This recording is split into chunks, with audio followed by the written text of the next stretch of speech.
The number one risk factor for developing Alzheimer's turns out to be not getting enough sleep, and specifically the N3 deep sleep. So one of the things we encourage our patients to do is... Welcome to the BrainFit podcast, where we share the cutting-edge science on how you can improve your memory and live a happier, healthier life.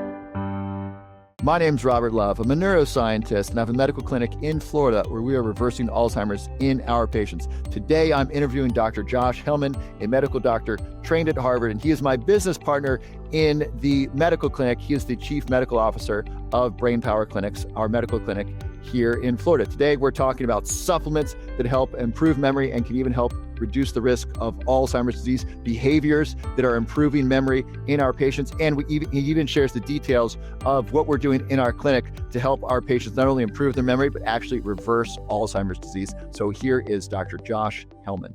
Dr. Josh, thank you for coming back to the BrainFit podcast. It's a pleasure. It's a pleasure to be here. And yeah, I love these interviews. So Dr. Josh, you and I have a medical clinic together here in Florida where we are reversing Alzheimer's in our patients. We're really doing cutting edge science. My goal and our goal is to provide the best quality care for our patients and the best quality service. So them and their families and their caregivers, not only do they get better, but we really want to have a really, really nice experience for them. You've been really cutting edge on something. I was a couple of years behind you on this one, called creatine. I actually took creatine when I was in high school and college. I was wrestling. Creatine was really helpful. I'd recover faster from practice, and it was used for athletes and weightlifters for a long time. But you were way ahead on the curve on creatine as a longevity anti-aging supplement and for the brain. Can you talk about the benefits of creatine for the brain and anti-aging? Sure. So it's amazing that you were familiar with creatine as a way to build muscle, and it does help build muscle. But as you implied, creatine, we now know, this is new information, is also a neurotransmitter in the brain. So if you're looking to improve your brain health, creatine can be an amazing way to get those neural connections going again. I will say that it's been touted that, you have to worry about kidney function with creatine. What I will say is it's a fine print here, because the way that most doctors measure your kidney function is to look at a molecule called creatinine, which is different than creatine, but creatine gets metabolized to creatinine. So if a doctor doesn't know that you're taking creatine and they measure your levels of creatinine, it might be high because you just took creatine that your body metabolized into creatinine. I know this is a lot of biochemical gobbledygook, but needless to say, you're right. I was ahead of the curve, but I think creatine is an amazing way to help promote turning back the biologic age of your brain and other tissues. And I would also say the dose is important. Yeah, tell us about the dose. I used to tell people take 5 grams a day. Based on some of the more recent studies, I'm saying I want to get people up to at least 10 grams a day of creatine. Now, not necessarily start there, because you might have a little GI upset. So maybe start at 5 grams a day for a week and then go up to 10 grams a day. But I'm seeing much better results with 10 grams a day with brain function. And so I want to ask you more about the dose, but about creatinine. So please help people understand, are high levels of creatinine in and of themselves, are those dangerous, or are they simply an indication of kidney dysfunction outside of creatine? It's an indication of kidney function in general. Now, the exciting thing is there are other tests we can use now to measure kidney function, but most doctors are not going to order those tests. They're not mainstream yet. The tried and true way to measure what's called the GFR, the glomerular filtration rate of the kidney, is to look at your creatinine levels. So, but frankly, many traditional physicians don't even know that creatine is metabolized into creatinine. You may need to remind them, like, the reason why my creatinine is high is I just took creatine. So what I would say is, if you or anyone is trying to measure your kidney function by measuring creatinine, don't take creatine the day before, just so you can see what a measure would be like so you can actually measure how much of it's actually being produced by your kidneys. So so Function Health is something that I sign up for, where I get 2 basically giant blood draws a year, where they're measuring 100 different biomarkers, and I think it's $500 a year. If I had to order these tests myself, it might be $5,000 a year. So I get really in-depth blood panels, and they advise stop taking supplements for about a week before blood draws. Now I don't do that. I'm more like 3 days, because I don't want to stop for a whole week. But I think it's really important, if you are going to get blood work done, to stop taking things so that you can get an accurate assessment of your body. So can you help people understand what creatine does? Yeah, and before we go there, what I would say is you also want to let your doctor know that I stopped taking these supplements, whether it's 3 days in advance or a week in advance, so they can actually help with the interpretation. So I would say that creatine does it's important for 2 different ways. Number one, creatine will help your muscles grow, which actually is a good thing. Most people, you want larger muscle. You want larger muscle mass for many reasons. From an anti-aging longevity perspective, one of the things that will get you premature death is if you lose and waste muscle. So it's a great thing to build up lots of muscle. So that's number one. But number two, and this is more recent information in the last 5 years, is we now know that creatine is a neurotransmitter. And if your creatine level is low, often you will not have enough of this neurotransmitter in your brain, and therefore your neural connections will not be fast and efficient. So like many things in our bodies, it's not simple. It does different things in different tissues. So specifically, creatine in your muscle will promote muscle growth. Creatine in your brain and other nervous tissue will promote better neurotransmission, better signal delivery within your nervous system in the brain. Now, does it also increase energy available in the brain? It does do that too. New research from Kansas Medical School found that 20 grams of creatine a day reversed memory loss in people with Alzheimer's disease. This study was published June 4th of 2025. So very new research. The research study found that taking this amount of creatine had very few side effects, very few if any, and improved memory. Not only that, but research from Dr. Daniel Amen that he has shared, patients who are undergoing psychotherapy for depression who take creatine, they have a better result than those who just do the psychotherapy. So the psychotherapy helps, and then people who take creatine do even better. Creatine has so many benefits, especially for women over 40. Women, you make less creatine than men, and creatine helps maintain muscle mass. And by having healthy, strong muscles, this helps ensure you have bone density. And so when you take creatine and exercise, you can maintain your muscle mass, and then you can maintain your bone density. This can help reduce the risk of osteoporosis. So many benefits of creatine. It is one of the most studied supplements on the planet. I have the best creatine available today. It's called Screaming Eagle Creatine. First of all, it's the right form of creatine, which is creatine monohydrate. So make sure you get that. Next, it's from the highest quality. It's third-party tested and GMP certified. So you know it's good stuff. And it's the right dose. Most people have the wrong dose on their creatine. They say only 5 grams a day. Mine is 20 grams a day. And so start slowly, but work up to 20 grams a day. That's going to be amazing for your brain. You actually need a very high dose because your muscles will use it all up. You need to take a high dose so that your brain can have access to the creatine. So mine's the right dose. It's the highest form, highest quality. And so you can get a chance to try it. You can try this risk-free because it comes with a 6-month unconditional money-back guarantee. And you get free shipping when you use the code LOVEPODCAST. So to get my Screaming Eagle Creatine at an amazing price and risk-free, to try this risk-free, you click the link in the show notes below or go to robertlove.net. Now, dose really matters. I recently watched a podcast that talked about your muscles are so hungry for creatine. I also want to ask about the difference between men and women in creatine. Sorry, I got a little squeeze ball I got while I'm here. So dose of creatine. So our muscles are so hungry for creatine that if we only take a low dose, like 5 grams, our muscles might soak all that up. But if we take a higher dose, like 10 or 20 grams, they're seeing much different results in the brain. So it's not as simple as if I take 5 grams, some will get to the brain. It's more that if you take 5 grams or less, almost all that's going to be absorbed by the muscle, but you got to take a higher amount so that some's still left over and can actually get into the brain and actually make a difference. You're exactly right. And the other thing I would focus on when you take creatine is you want to do it around the time that you're exercising, because you want to build muscle. And it's easiest for your body to build muscle if there's extra creatine available at the time you work out and right afterwards.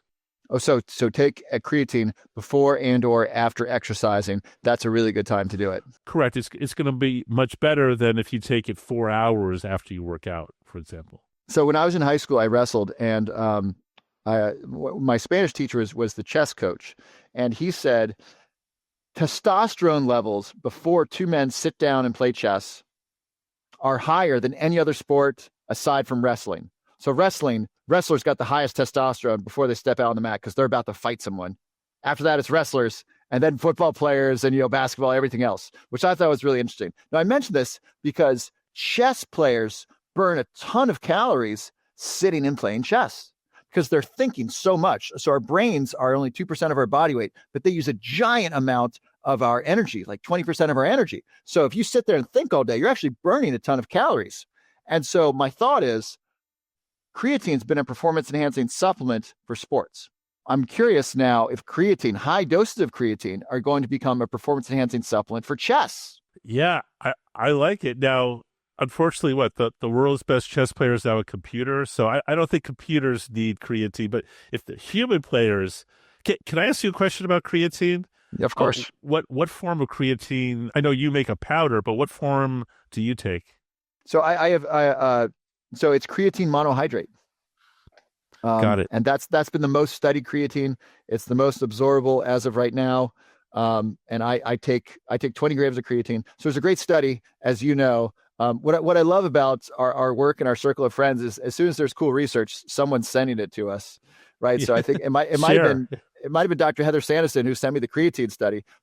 This is out of Kansas University Medical School, published June 4th of 2025. So this year, just a couple months ago. People who took 20 grams of creatine reversed memory loss in this open label study, and these people had early stage Alzheimer's disease. So people with Alzheimer's reversed their memory loss, not all the way, but they had better memory at the end of the study, taking 20 grams of creatine a day. That's phenomenal. That's just phenomenal.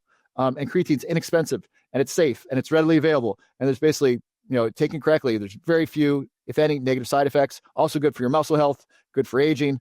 And so that got me from taking 5 grams a day or 10 grams a day to 20. And until science changes, I plan on taking 20 grams a day of creatine monohydrate, kind of as long as I'm alive, until there's data to show me that I don't want to do that, because the data is very clear that it's so beneficial. And I'm 43 right now. I'm trying to, frankly, put on muscle and then keep that muscle for the rest of my life. So I'm trying to add just a little bit more, so I'm more metabolically healthy, more sturdy. Right, I don't want injuries as I get older, and I want to make sure that I have strong muscles to be a dad. I'm not a dad yet. I'd like to be at some point, so I want to be able to pick up my kids and beat them in a wrestling match. And so I want to put on muscle now and maintain that. And so creatine is going to be helpful with that. So let me ask you though, the creatine that you're taking, are you taking it just mixing in water? Are you putting it in your mouth? Are you putting in food? How do you normally take the 20 grams? Yeah, so I'll put it in a liquid. I'll do coffee or matcha in the morning, and then I'll do like water before exercise, water after exercise. So mostly water or coffee is my favorite way to take it. Now, coffee do get a little texture. I don't mind it. I'm just trying to get as much creatine as I can. But you can just add it to water and I drink it.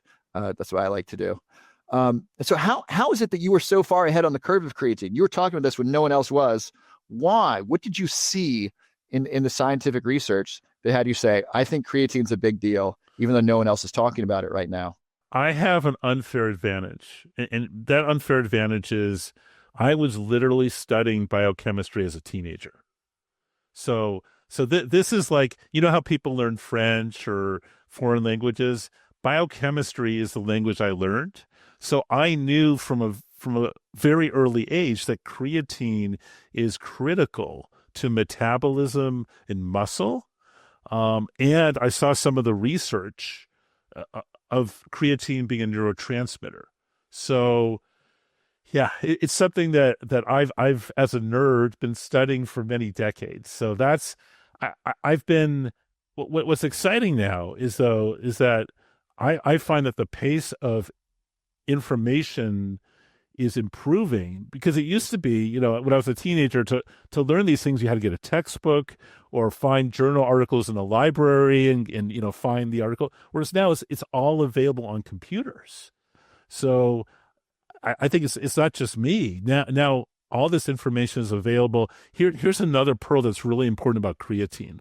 One of the benefits of creatine is that it decreases the amount of homocysteine. Homocysteine is a bad molecule. It's a bad amino acid that does destruction in blood vessels in your brain and other tissues. I didn't know it decreased homocysteine. Oh yeah. Because eating a bunch of protein increases homocysteine. Low B vitamins increases homocysteine. Homocysteine is a risk factor for dementia, for stroke, for heart disease. Yeah, so if you look at the way creatine gets metabolized, it takes one of the homocysteine molecules, and that's how it's decreasing the level. Interesting. So that's another way it could help reduce the risk of Alzheimer's disease and heart disease, because high levels of homocysteine is a risk factor for dementia. Dr. 100%. Dale Bredesen talks about that. So he recommends a methylated B complex vitamin, which I do as well, which we do as well. Methylated B complex vitamin, great. And I didn't know that creatine also reduced that. And creatine is something that we're now giving our patients in our clinic. Of course, check with your medical doctor first. But this is something that we are giving to our patients to give them every advantage possible. So we're not just we can talk about the clinical trial that we're a part of and how the drug helps people. But we're doing everything we can, from diet and exercise and sleep and so forth, to also making sure they're taking the right supplements.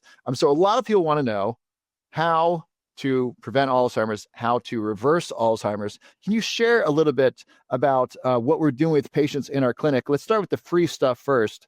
Can you start with some of the behaviors that we're doing with our patients that are really good? And then if there's time, we can talk about the FDA clinical trial drug. But I want to make sure everyone gets the action steps, because the behaviors are the most important part. They're free, they're sustainable, and they're essential for preventing and reversing dementia. 100%. Yeah, I'm board certified in lifestyle medicine. Many of these lifestyle changes are the most powerful things you can do to improve your brain function. And they're free. Like what? Like getting good deep sleep, decreasing your stress, having connections with other people, and exercise.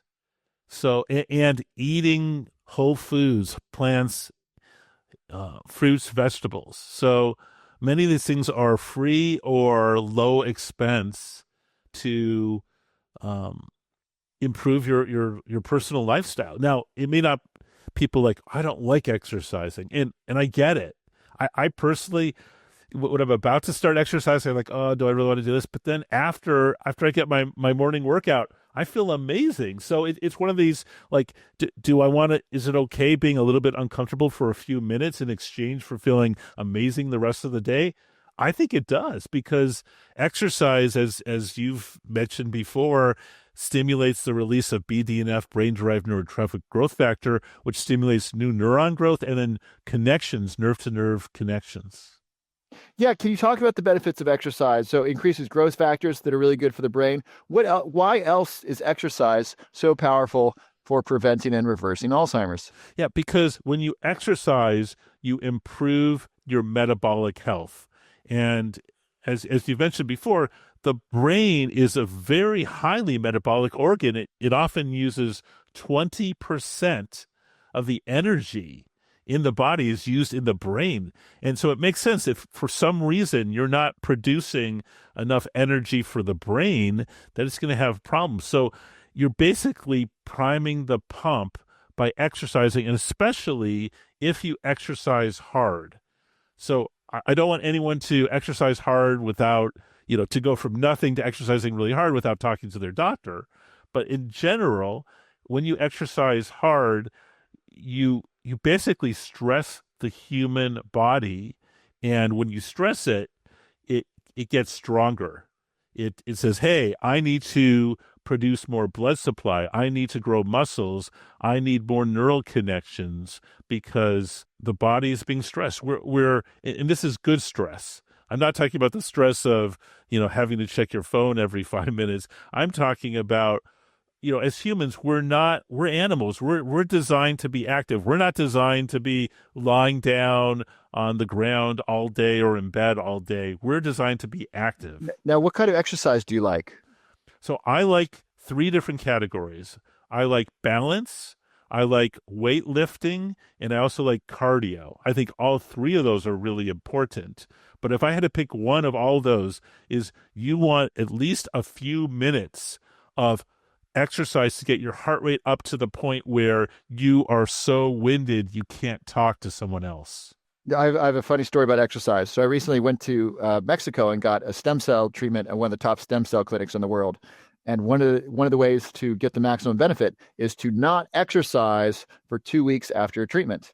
The reason is exercise increases short-term inflammation, and inflammation kills stem cells. In fact, I even did a treatment. I called you about this when I had it done, called plasmapheresis, which is where they basically take the blood out of my body, then filter out the plasma and put new plasma back in. And inflammation is in the plasma of my blood. So by taking out the plasma and putting in new plasma, basically it's removed a ton of inflammation from my body. Well, it also removed a ton of toxins, these fatty toxins that are promoting your aging. So you basically turn back your biologic clock. I hope so. It was not a pleasant process. I actually had some stomach discomfort for the next 24 hours, which I found out was a side effect. Anyway, so I haven't been able to exercise for the last week, and I got another week to go, and my body is not happy. My body just really wants to move. I just want to run around. I want to do a bunch of squats. I want to do something because my body loves exercise. And I think for those of you at home who don't exercise regularly, start slowly and just do 10 minutes a day of something that kind of stresses your muscles. And I think you'll find, first of all, you feel a lot better. Number 2, improvement's really quick. When you go from nothing to something, the learning curve, your body actually learns really fast. And within 2 or 3 weeks, imagine if you do 10 push-ups a day. Within 2 or 3 weeks, you're going to say, oh my gosh, I feel so much stronger and so much better. The progress is really fast at first if you exercise slowly and correctly. But don't try to do 100 push-ups in a day starting out, and then you're super sore the next day and you might hurt yourself and then you stop doing it. I found starting slowly and doing it regularly, the improvements from exercise are just tremendous.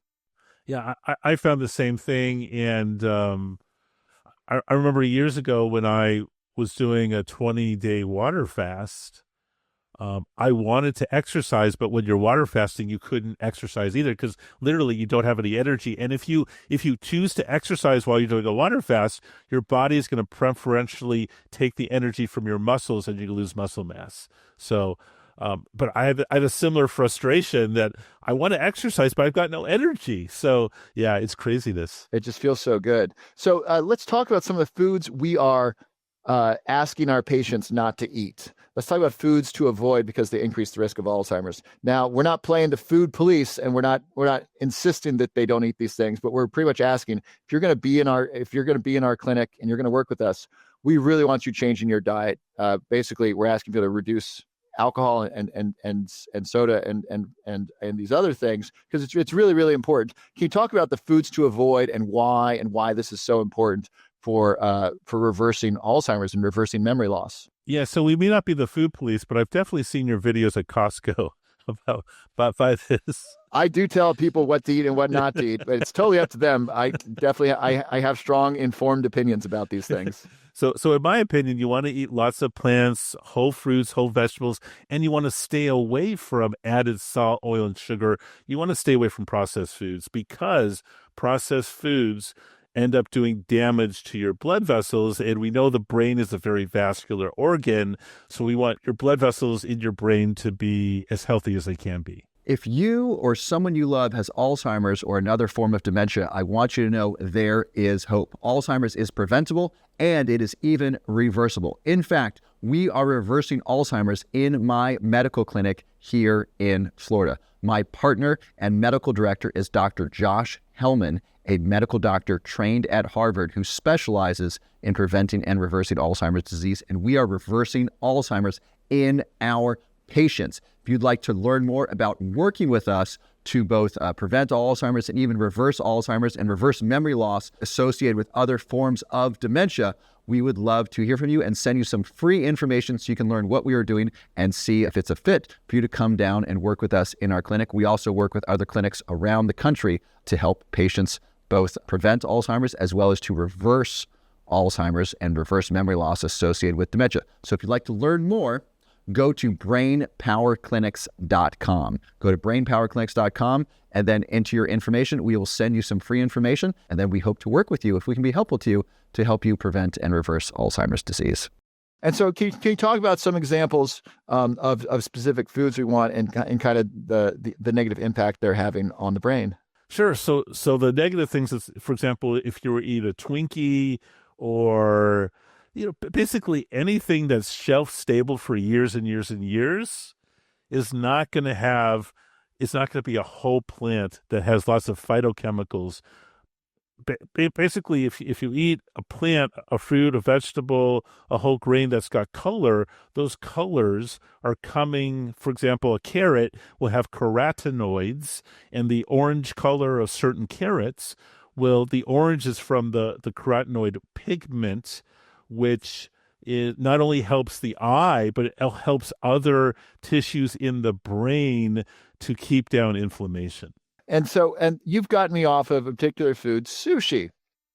Can you talk about why sushi, why we recommend our patients not eat sushi? Yeah, we don't want our patients eating raw fish because unfortunately, much raw fish has parasites. And it's true that you may not be able to see the little worm in the raw fish, but there's a study from New York City where they studied people who ate sushi at least once a week, raw sushi once a week, and the majority of them had parasites when they were studied. And when I say parasites, they would have them in their gut, but these parasites many times will also go up to the brain. These parasites, they're just looking to survive. So you don't want, and you are what you eat. So if you're putting on a regular basis, on a weekly basis, if you're having raw fish or raw meats that have parasites, unfortunately, those parasites can multiply in your gut and then travel to your brain and other organs. So this is really important for you to understand. Raw fish can have parasites in it. Those parasites get into the body, and then those parasites can travel in the body and get into the brain. Is that correct? Right. That's correct. And just to be clear, many of these parasites are microscopic. So it doesn't work to just check your sushi roll like, oh, the salmon, I don't see any parasites in the salmon, therefore it's okay to eat it raw. Now, what do these parasites do once they get to the brain? Yeah, so these parasites, they just want to survive. So often what they will do is they will form a little, we call it biofilm, a biologic film, to protect themselves from your body's immune system. Because your body's immune system is like, its goal is to keep out invaders like parasites. And the parasite's job is to push back against your body's immune system. And it does that by forming this biofilm, which is like a cocoon around itself, which will protect the parasites and allow them to keep growing in your brain or whatever tissue it decides to hang out in. Now, how does this increase the risk of Alzheimer's disease?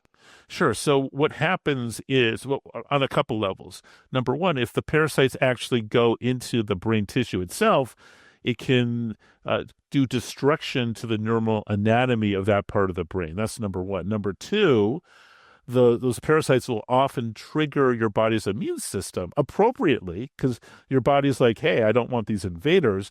But that process in and of itself, inflammation, is one of the common root causes of Alzheimer's. So even if you only have parasites, for example, in your gut, the extra inflammation in your gut will rev up your immune system. And when your immune system is hyper vigilant, hyper ready, many times it will start not just attacking the parasites and the foreign invaders, it will actually start attacking your own tissue. We call this autoimmunity. And that's one of the tests I like getting on my patients, is to look for antibodies produced by my patients against their own brain tissue, whether it's dopamine receptors, etc. So, yeah, so unfortunately, parasites can create a whole host of different effects.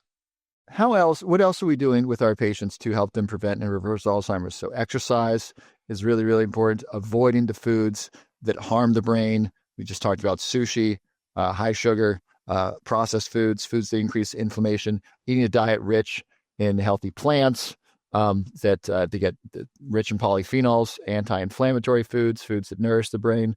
What else are we doing with our patients to help them? So another focus, because the number one risk factor for developing Alzheimer's turns out to be not getting enough sleep, and specifically the N3 deep sleep. So one of the things we encourage our patients to do is to study their sleep, to get a formal sleep study and see, are they getting enough of the deep sleep? Because it's the deep sleep. That's the time period where your brain is clearing out the amyloid, the bad protein folding that gucks up your brain. And number two, deep sleep is a time period when your brain can form memories, consolidate memories of everything that happened the previous day. So, and just a warning that just because you say, hey, well, I slept for 9 hours last night, therefore I slept well. No, you could have had 9 hours of very superficial sleep. You never got down to the N3 sleep. So I'm a big fan of Apple Watches and Oura Rings, but even those today in 2020, at the end of 2025, even those today, they're not as good as a formal sleep study, because you're not going to get the sensitivity necessarily that you will with some of the equipment used for sleep studies. Absolutely. I love how you shared about deep sleep. So in deep sleep, that's when the glymphatic system is most active. That's the lymphatic system for your brain. This was a recent discovery back in 2015. And it was found that during deep sleep, I think it's primarily during deep sleep, basically more cerebral spinal fluid comes into the brain and helps wash out plaques and toxins. And I believe the vascular system in the brain expands by almost 60%. So a lot more cerebral spinal fluid can flow into the brain, help wash out those plaques and toxins. And that happens during sleep, in particular, during certain cycles of sleep. And so... if I could put a plug in, we talked about creatine. Let's say for whatever reason, Robert, you didn't get enough sleep last night, one way around it is you can take extra creatine to try to repair the process. Yeah, so creatine the following day. Is that right? 100%. And then one of my favorite supplements is called aniracetam. I wrote a journal article about that in the Journal of Alzheimer's Disease, showing that aniracetam likely helps reduce the accumulation of amyloid plaque in the brain through 3 different mechanisms. And I take aniracetam if I don't sleep well the previous night. I usually feel pretty good. And I gave some to you once when I was living in Miami. This would have been a year and a half ago. And you had a bad night's sleep, and we were working together. I gave you some, and within 10 or 20 minutes, you're like, "Oh my gosh, my brain's working much better." Or we might have been talking over the phone, and I think you had some in your house, if I remember correctly. Yeah, it was that scenario, and I'm grateful you did that, because I was able to function. It's amazing, and it's neuroprotective. If I were engaging in race car driving, for example, I would take some aniracetam before driving. If I were playing football, I played football in high school. If I were playing football, I would take aniracetam before a game if I could, because it helps reduce the risk of concussions, or it reduces the risk of damage from the concussion. Mice given aniracetam, they'll then give them a concussion by basically hitting their heads with high pressure water. Mice given aniracetam have less memory loss from a concussion than the control mice. It's really, really fantastic. This is another example. You and I had recently talked about. There's supplements and drugs or peptides that are really helpful for the brain that aren't readily available. Aniracetam is one of them. It's a former prescription drug. It's a pharmaceutical, but it's not. No pharmaceutical company is basically making it, and it's not scheduled. So, for example, marijuana is a Schedule 1 drug, even though it's not bad for you. Cocaine's a Schedule 2 drug. Adderall is a Schedule 2 drug, so highly regulated. Aniracetam is unscheduled, right? So it's not really on the radar of law enforcement as far In as the scheduling United States, and in the United States. you actually wrote a paper on aniracetam. So kudos to you for getting that information out there. Thank you. But it's really hard to find in the U.S. It's legal to sell, it's legal to possess, it's legal to own, but it's really, really hard to find. I wish it were more readily available because it's awesome. I love it. So sleep. So Oura Ring. I just want to share this. So since I've gotten this, my sleep has really improved because I measure it and I look at it every day. And I monitor, okay, what improved my sleep? What did improve my sleep? So when you and I first met, is it 3 years? 3 years ago now? About there, yeah. 3 years in January. I was going to bed at 2 o'clock in the morning. I'm now going to bed at 11 or 11:30. I'm going to bed early because I'm getting a higher quality sleep, and my energy is better, and my brain's functioning better, and I feel better. And so by measuring my sleep, I now notice what affects it. I don't know if I was alcohol free at the time we started working together. I wasn't drinking very much if we were, but I'm alcohol free now. My diet's probably even better. And just so many things affect my sleep. And I've gotten, so if you really want to improve your sleep, I recommend getting an Oura Ring or some sort of device where you're measuring it. It's so important. Any other behaviors that we're working on with our patients that you want to talk about? We talked about exercise, diet, sleep. Stress. We Yes. want to decrease stress levels for our patients, and I'm not talking about stay in bed all day long. I'm talking about you don't want to be in a stressful work or home environment where you're always worried, or because the problem with chronic stress is it increases our cortisol levels, which leads to insulin resistance, poor metabolic function, and poor brain function. Oh, I learned why chronically high levels of cortisol increases insulin resistance. It was from the book Good Energy by Dr. Casey Means, who was nominated for our Attorney General. I don't think she's been confirmed yet. And she talked about in her book Good Energy how if you have high chronic levels of cortisol from like chronic stress, so if you're stressed about work, you're stressed about traffic, you're stressed about COVID, you got higher levels of cortisol. And that higher levels of cortisol are meant to mobilize energy. So we're meant to get high levels of cortisol when we see a tiger in the bush, or we see something like really dangerous. We got to grab our family and run. So basically, high levels of cortisol is preparing us to use a bunch of energy so we can make a fist and like punch something, or so we can like run and run away and escape from a predator. And so by having high levels of cortisol, this is messing with our insulin response, because that cortisol is mobilizing potentially glucose to go into our cells so we can use it to escape and survive. But when it's high all the time, it screws up that mechanism. I'm missing some detail about this, but the general idea is that chronic levels of stress, as you mentioned, increase the risk of insulin resistance because it's because of the role of cortisol in survival. And because we want our cortisol to jack up if we see a lion or a tiger over yonder, we got to get the heck away, because we need to mobilize as much energy we can to just run. So speaking of regulating my sleep, Yes. I regulate my sleep by having alarms telling me what to do and what not to do. Because if it's up to me, I'd stay up all night talking to you and then Right. watching DuckTales. I've recently started watching that cartoon. So that cartoon DuckTales. Woo! It's so good. So I'd stay up talking to you all night, and then I watch that until 5 a.m. That's not good. So I got to have an alarm that tells me at 9 o'clock, time to get into the sauna. Right. 10 o'clock, turn off, your phone and get ready for bed. So that's how I regulate my health. Awesome. So in terms of cortisol is released as part of your sympathetic system. Exactly what you described, where you have to run away from a tiger, etc. And that's a good reflex to have. But you don't want to chronically be in the sympathetic system, because that means your parasympathetic system, which is the counterweight to it, is being suppressed. It's the parasympathetic system that is able to restore and helps you with rest. So if you're chronically in the sympathetic state with high cortisol, your body's not able to repair and relax, so it's the imbalance that causes problems. Can you talk about the role of genetics and Alzheimer's disease? My grandfather had Alzheimer's disease, I was in first, second grade, and they thought it was all genetic. People still say this, it's all genetic. There's nothing you can do about it. Can you talk about the role of genetics? Sure. So it's fascinating. We now know that there are hundreds of different genes that will either increase or decrease your risk of getting Alzheimer's. So one of the most famous ones is called apolipoprotein E, and you don't want to be given the genes E4. You can have one or two copies. You definitely don't want two copies of E4 because that increases your risk of developing Alzheimer's.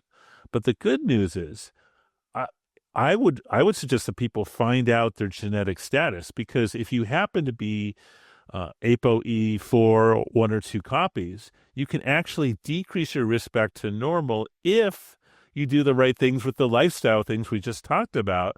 And I would add to that is socializing. Kind of what we're doing here is we're having a conversation. So it turns out that being part of a social environment, humans are a tribal animal. We're designed to socialize. And unfortunately, if you are isolated, which is very common in today's society, that will increase your risk of getting Alzheimer's. But so to go back to genetics, it's not just ApoE4. There are a ton of others. Another one we're looking at now is called LGAL-S3, looking for galectin-3, which is a protein that's responsible for inflammation in the brain and elsewhere. And the good news is, and we can cover this later, there's now an FDA-approved drug for compassionate use that we're seeing great results with our patients to decrease the amount of inflammation in their brain. But in order to give that drug, we have to find out our patient's genetics to make sure that they're actually going to respond appropriately to fighting the galectin-3. Right. So something we do with every patient in our clinic is we give them an in-depth genetic test. And this is so we can personalize their treatment to them and their risk factors. Can you talk about what people might learn in their genetic test and why this is important, not only for Alzheimer's disease, but also just longevity? Yeah, and this is really so exciting because for decades I've been learning about, someday we're going to have personalized medicine where we can look at your genetics and figure out what you specifically, Robert, should be treated with to prevent or reverse disease. The exciting thing is that time is now. We can actually look at people's genes and say, oh, wait, you have high levels you have a mutation of a gene that produces tau protein in the brain, or amyloid, that for some reason you don't have the correct gene that will allow the amyloid to be broken down, or you have a gene mutation that causes high levels of zinc in your brain. So let's definitely not give you extra zinc. So what's exciting is instead of just giving blanket recommendations, everyone should do this. No, specifically for your genes, let's do these specific supplements. Let's do this medicine, and let's not have you do this, because even though for 90% of people this is good, but for you this could actually hurt you. So as an example, most people make choline. Their bodies are able to manufacture choline. I have a genetic mutation where my body does not make enough choline. So for that reason, I supplement choline to make sure I've got enough choline in my brain, in my body. If I didn't know about that genetic mutation, I'd be like, why should I take this supplement? Everyone knows you make choline, but I've got this rare mutation that only 5% of people have, and I have to make sure I'm doing this. And so choline is a precursor to a neurotransmitter. Acetylcholine, very, very important in memory, also used in motor activities. For example, wiggling the fingers, there's acetylcholine is traveling in the neurons throughout the body to communicate motor information. You mentioned you mentioned genetics and supplements. We also have our patients take a wide variety of supplements. I'm going to name a couple of them, and I'd love to chat with you about a few of them. The most important one I think we have them take is NMN, which we'll talk about later. You and I actually formulated the world's best NMN supplement to date. Someone might make a better one at some point, but I'd like to see that because ours is really great. Number 2 is creatine. Right, creatine reversed memory loss in a study out of Kansas Medical School. We got lion's mane, which has been used you got the study by Dean Ornish where he put people on a vegetarian diet and lifestyle with exercise and lion's mane. That was really helpful. Those are just some of the supplements. And then we also have omega-3s. We have B complex vitamins, magnesium, and then we have nitric oxide. Nitric oxide is another one that we have. So NMN. Why is? Can you talk to us a little about NMN and why it's great for the brain? And then we can talk about the anti-aging benefits, but specifically for our patients who have Alzheimer's disease. Why is NMN so important for them?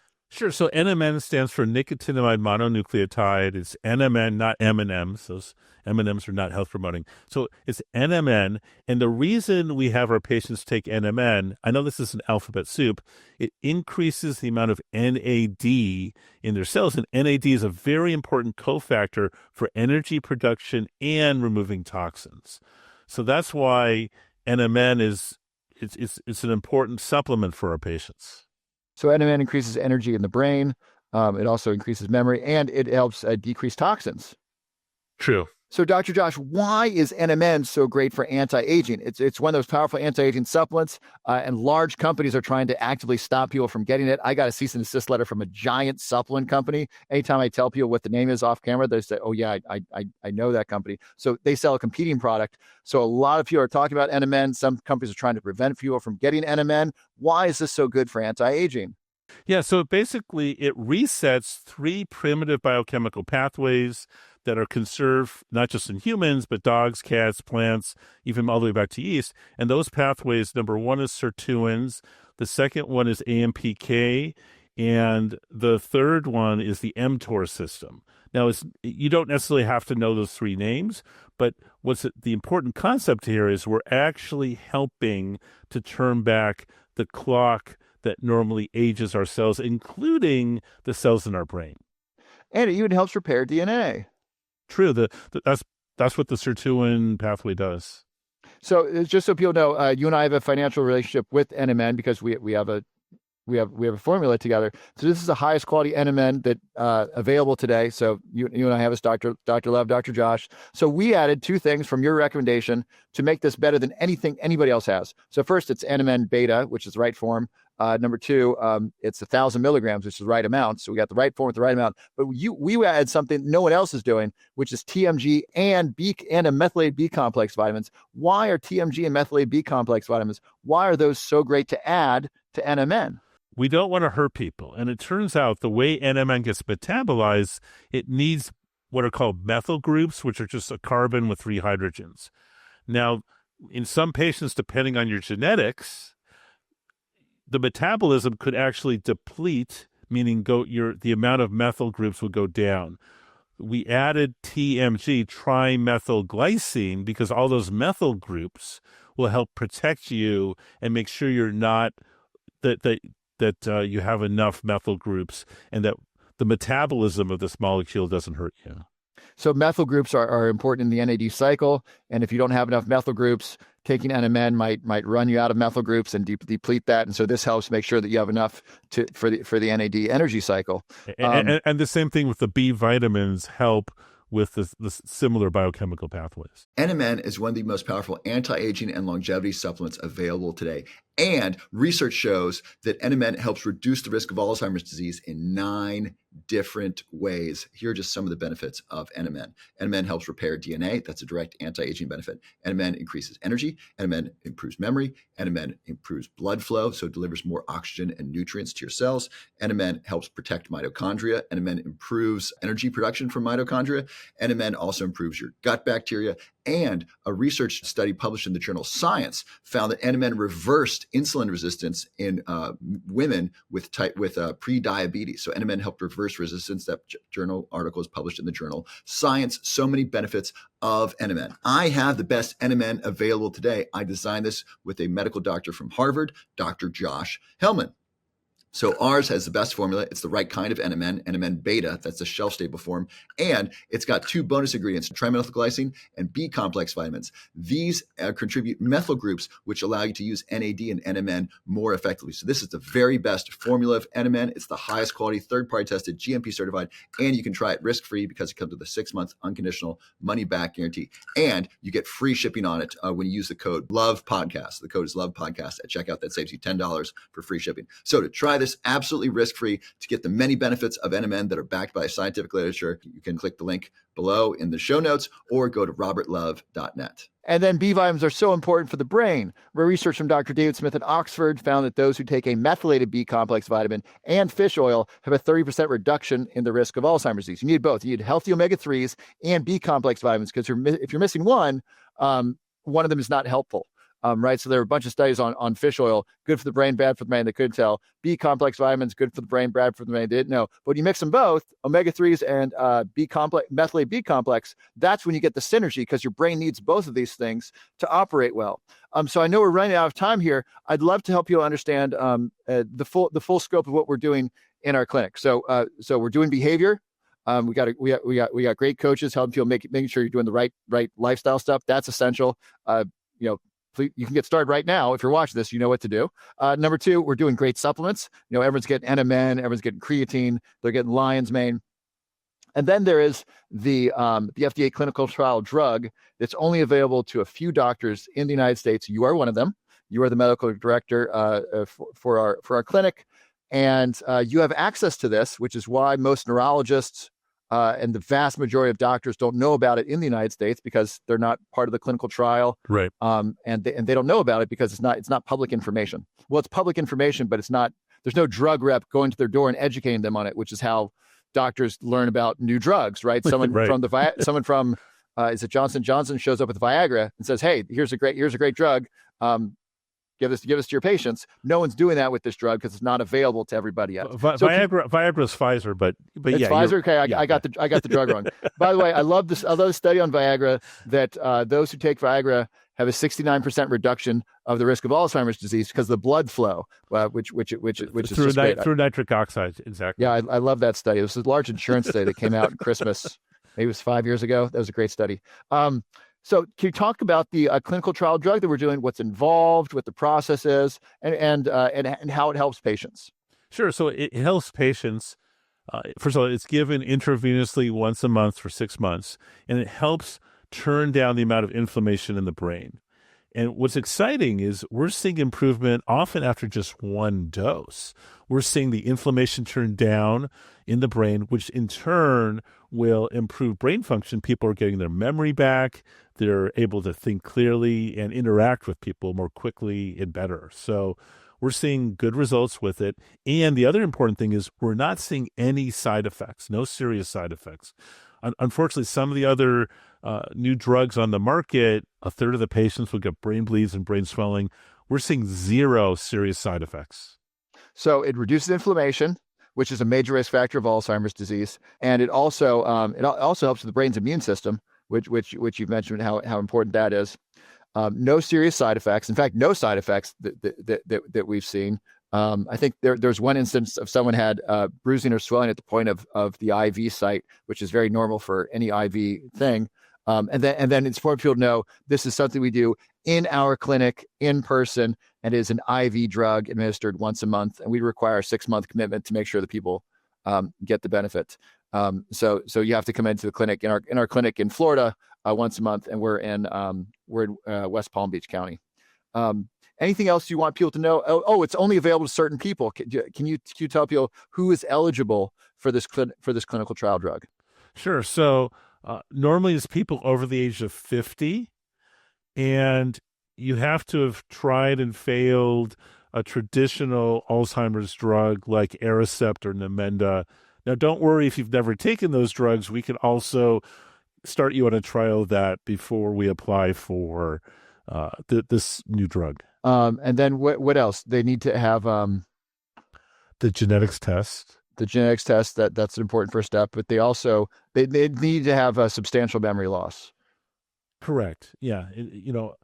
I think both of us would love to take this drug, even though we don't have any memory problems. I asked. I remember we were at the medical conference. I asked. I said, "Can I?" The data was so strong. I said, "Can I take this? I want the anti-aging benefits and the brain benefits." They said, "No, sir. You're not over age 50, and you don't have dementia. So no, you don't qualify." Right. It's not fair. It's like they come out every year with a new computer with a faster processor. It's like, hey, Robert, I just want a faster processor this year. I at some point when this gets FDA approved, hopefully that happens, then hopefully it's available as an anti-aging drug, and I can get a prescription, because just lowering inflammation is really great for aging. But we kind of glossed over this.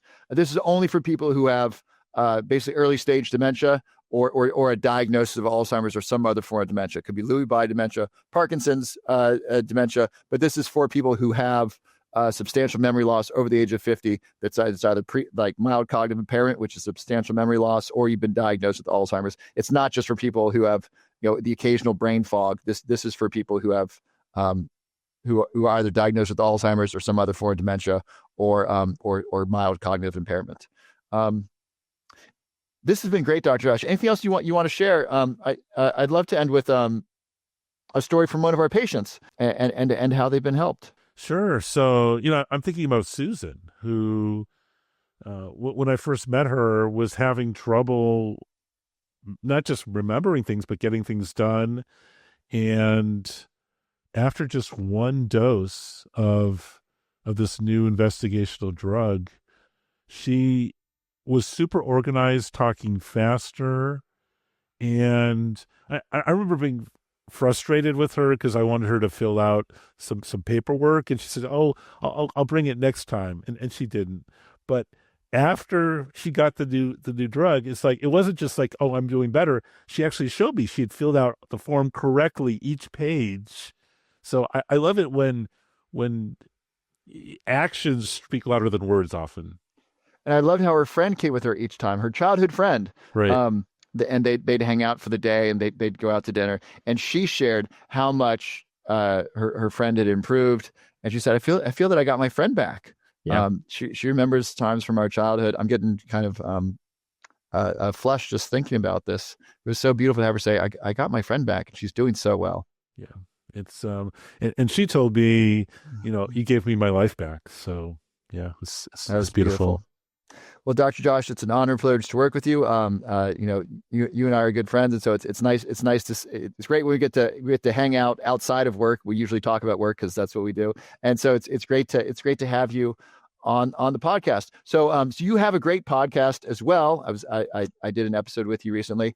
Can you talk about that, and then where else people can get more information about what you're up to?